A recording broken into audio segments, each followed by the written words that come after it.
वजह है कि पाकिस्तान में ज़री तालीमी इदारे ऐसे तालिब इल्म नहीं निकाल रहे जो पाकिस्तान को ज़री मसाइल से निकाल कर खुशहाल पाकिस्तान की तरफ लेकर जाएं, जो मशीनरी की इंपोर्ट को ख़त्म करके मकामी सतह पर मशीन इंपोर्ट करें, जो बीजों की दरामदात ख़त्म करें और पाकिस्तान में ही मकामी बीज पैदा करें।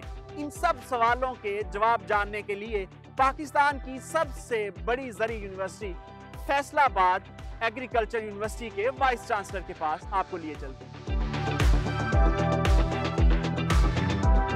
ज़राअत पर मज़ीद बात करने के लिए इस वक्त पाकिस्तान के सबसे बड़े ज़री तालीमी इदारे एग्रीकल्चर यूनिवर्सिटी फैसलाबाद के वाइस चांसलर डॉक्टर प्रोफेसर इकरार अहमद खान साहब हमारे साथ मौजूद हैं। उनसे इस हवाले से मज़ीद जानते हैं। अस्सलाम वालेकुम सर। जी वालेकुम अस्सलाम। सर फरमाइएगा, अगर हम कंपैरिजन करें तरक्की याफ्ता दुनिया के साथ, तो पाकिस्तान की जो ज़री सूरत हाल है वो कहाँ नज़र आती है आपको?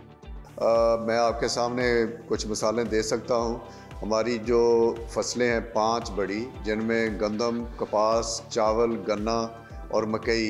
इनमें मकई जो है वो दुनिया के स्टैंडर्ड्स के बराबर है। चावल तकरीबन वहाँ पे है, लेकिन कपास, गन्ना और गंदम में हमारी जो पैदावारी सलाहियत है उससे बहुत कम हम ले रहे हैं। और वहीं पे अगर आप सिर्फ गंदम की बात कर लें तो एक ही गांव में, एक ही मरबे में, एक ही बोगे पे आपको किसान नज़र आएंगे जो 50 मन या 60 मन ले रहे हैं, और जबकि उसी गांव की, उस मुल्क की, इलाके की जो औसत है वो 30, 32, 35 मन होगी।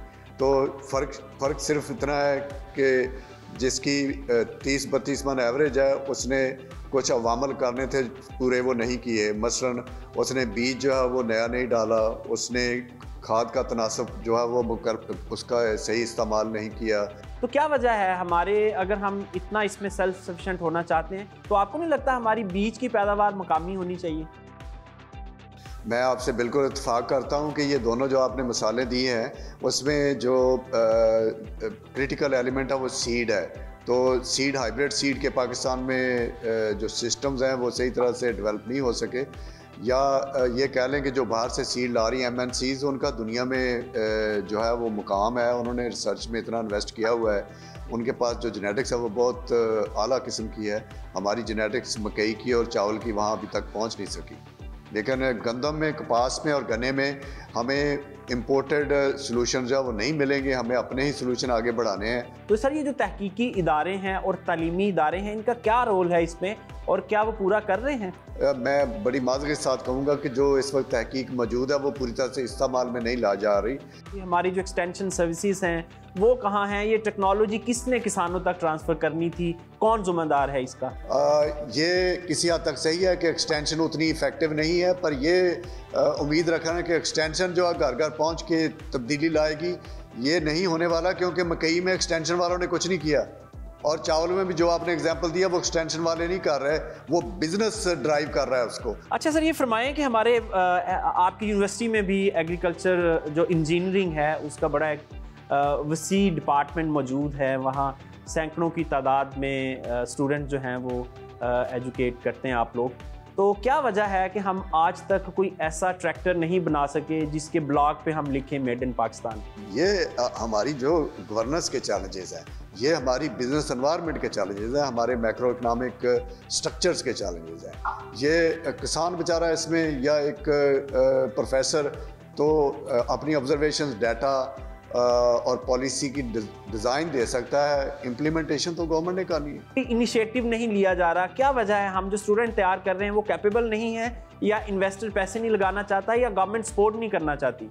हमें ज़रूरत इस बात की है कि गवर्नमेंट एनवायरनमेंट दे। जैसे उन्होंने हाइब्रिड सीड के ऊपर डीरेगुलेट किया हुआ है, हाइब्रिड सीड को गवर्नमेंट जो सर्टिफाई नहीं करती, वो ट्रूथ एंड लेबलिंग में बिकता है। इसी तरह से मशीनरी में भी उनको चाहिए कि इसमें वो सर्विस प्रोवाइडर को स्पेस दे। हमारा 90% किसान ये नहीं कर पाएगा, लेकिन अगर सर्विस प्रोवाइडर आ जाता है, इसका बिजनेस मॉडल मैकेनाइजेशन का बन जाएगा। अभी भी वैसे बैल अब कहाँ रहे हैं, 99% जो ड्राफ्ट पावर और ट्रैक्टर ही है। ये फरमाएं कि हमारी कुछ फार्म्स के ऊपर हमने विजिट किया, कुछ कॉर्पोरेट फार्मर से भी मिले, उनका भी एक शिकवा है तालीमी इदारों के साथ। उनका ये कहना है कि जब तालीमी इदारों से फारगुल तहसील स्टूडेंट हमारे पास आते हैं तो प्रैक्टिकल नॉलेज उनके पास नहीं होता, तो 2 से 3 साल उनको लगते हैं अंडरस्टैंडिंग में, जो यूनिवर्सिटी लेवल पे अंडरस्टैंडिंग होनी चाहिए चीज़ों की।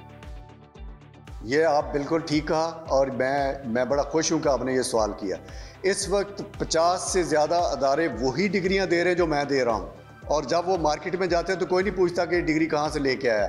तो ये रेगुलेटर से पूछेंगे 50 से ज़्यादा अदारे ज़राअत की डिग्री क्यों दे रहे हैं, इसकी कहाँ ज़रूरत है। ज़राअत में प्रैक्टिकल नॉलेज के लिए ज़रूरी है कि उसके ट्रेनिंग फील्ड हो, उसकी वही उसी तरह की लैब्स हों, उस तरह माहौल हो जो किसान का माहौल है। हमारे पास तो 3000 एकड़ पे ये माहौल मौजूद है, और यही यूनिवर्सिटियाँ जब वो सारी डिग्रियाँ देनी सारी यूनिवर्सिटियों ने यही डिग्रियाँ देनी शुरू कर दी हैं, बल्कि एफिलिएटेड अदारों ने ये डिग्रियाँ देनी शुरू कर दी हैं। अगर इस तरह से डिग्रियों का मजाक उड़ाया जाएगा तो जो इंडस्ट्री है वो आगे से शिकवा करेगी। आप ये रेगुलेटर के ऊपर ये शिकवा है, ये रेगुलेटर को चाहिए था कि वो रोके, वो क्यों इस तरह डिग्रियां देने की इजाज़त दे रहा है। अगर हम करेक्टिव मेजर्स की बात करें तो क्या क्या चीज़ें हैं, किसकी ज़िम्मेदारी है, कैसे शुरू करें, क्योंकि हमें तो अभी चंद पहले स्टेप्स ही उठाने हैं तरक्की के लिए। स्टेप्स का हमें पूरा इल्म है, कौन से स्टेप उठाने हैं, और उसका हम पूरी तरह से तज़किरा भी करते हैं। हम फेडरल गवर्नमेंट में, प्रोविंशियल गवर्नमेंट में जब भी हमें बुलाया जाता है, हम एविडेंस के साथ बात करते हैं, हमारी बात सुनी भी जाती है। पर फिर जब इम्प्लीमेंटेशन का वक्त आता है तो कभी इम्प्लीमेंटेशन हो पाती है, कभी नहीं हो पाती। कौन जिम्मेदार है, कौन हर्डल कौन बनता है ये सारे प्रोसेस में? अगर वन वर्ड आप पूछते हैं तो ये सारे गवर्नेंस के चैलेंजेस हैं। ये नहीं है कि पता नहीं है हमें क्या करना है। पॉलिसी बुक्स में, डॉक्यूमेंट्स में, फाइलों में, डिस्कशन में, बोर्ड रूम्स में, राउंड टेबल्स में, ये सारी बातें होती हैं, लेकिन इम्प्लीमेंटेशन में प्रॉब्लम है। हर्डल इम्प्लीमेंटेशन की वीकनेस है, क्योंकि टेक्नोलॉजी का फुकदान नहीं है, टेक्नोलॉजी मैसर है। जी डॉक्टर इकरार साहब, आपके वक्त का बहुत शुक्रिया। अगर हुकूमत की तरफ से पॉलिसीज़ और इम्प्लीमेंटेशन ठीक हो जाए तो डॉक्टर इकरार का कहना है कि हमारा ज़री सेक्टर भी तरक्की कर सकता है।